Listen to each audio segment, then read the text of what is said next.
Betty, Betty, Betty the Golf.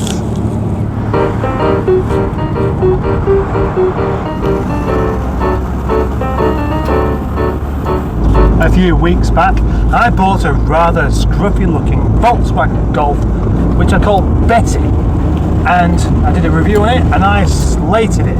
But is it time for me to just say, hang on a minute, maybe I was being a bit cruel there? Since then, the car's not really done very much because it has a little boost problem. Oh yes, a little boost problem, that's correct. You see, the boost pipe isn't really properly connecting itself to the turbo, which means that you get lots of smoke and absolutely no poke. And it's been kind of sat around nearby, not really doing anything because it's had a flat tyre, and I couldn't get in because the lock had stopped. And then I thought, maybe I need to do another video showing the Golf's better sides, the side of the Golf that I do actually quite like, and starting with the Blackstone Edge Challenge.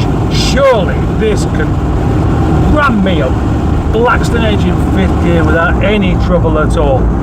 Normally we probably would be able to do, but at the moment definitely not.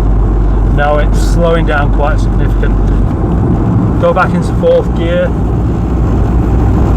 and it's not, I'm doing 40, that's as much as it's got. Oh no, hang on, feels like it might be picking up a little bit. It actually is. Oh, well done, Golf.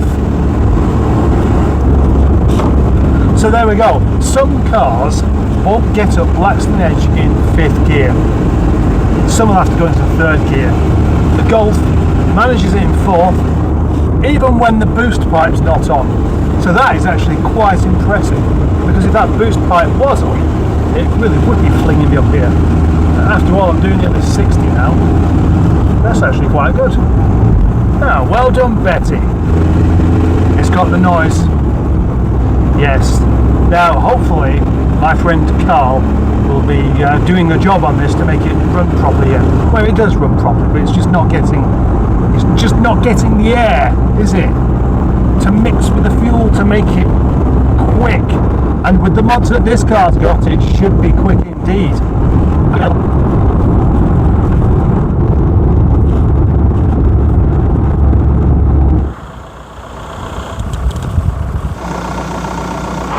Because the battery was flat, I dared switch the engine off. It's only been a couple of miles up here, and the last thing I need is to be stranded with the sheep. Although I have got the hat for it. Anyway, I haven't driven far enough in this car to bond with it as such. And that was the suggestion of one of my subscribers, and gosh, I'm sorry, I just don't remember who it was. I don't remember. And I would say I'm embarrassed, but I'm not, I just can't remember. And this car came with all this fuel in there as well, which I've not had to put any fuel in it at all, because I've just not driven it enough.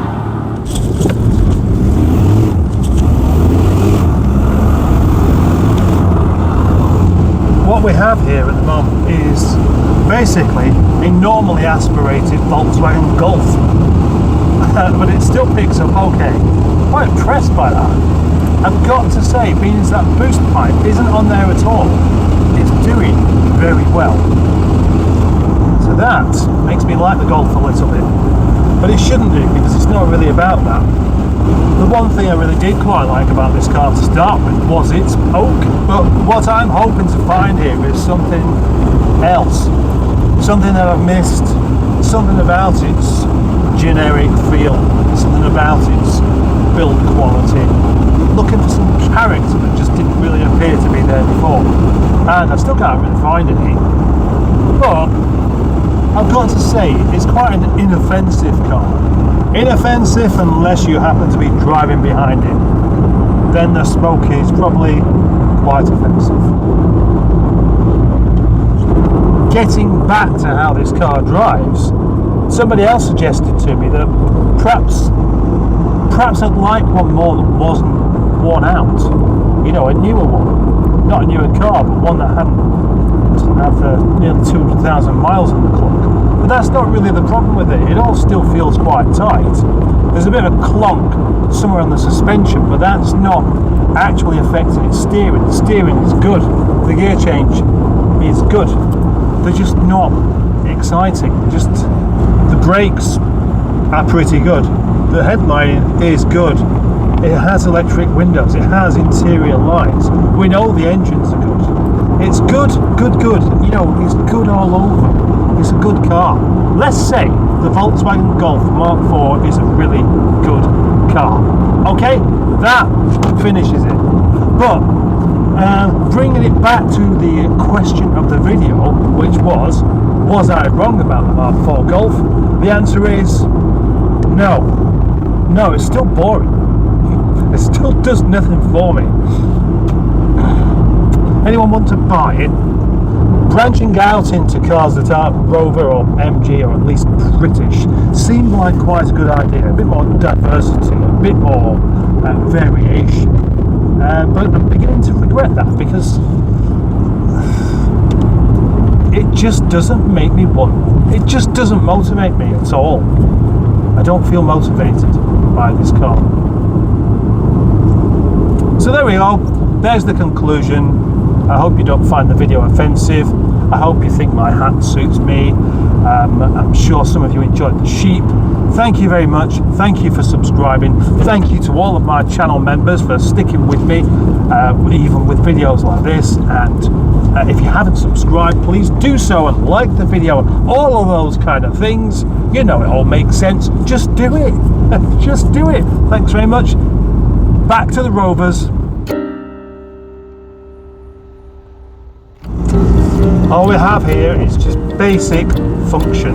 A to B transport, nothing to look at, nothing to think about. In fact, nothing to even wash. Why wash a car? If you like a car like this, why would you even bother washing it? You wouldn't, would you? Because it's like, it's not going to make it any better or look any better.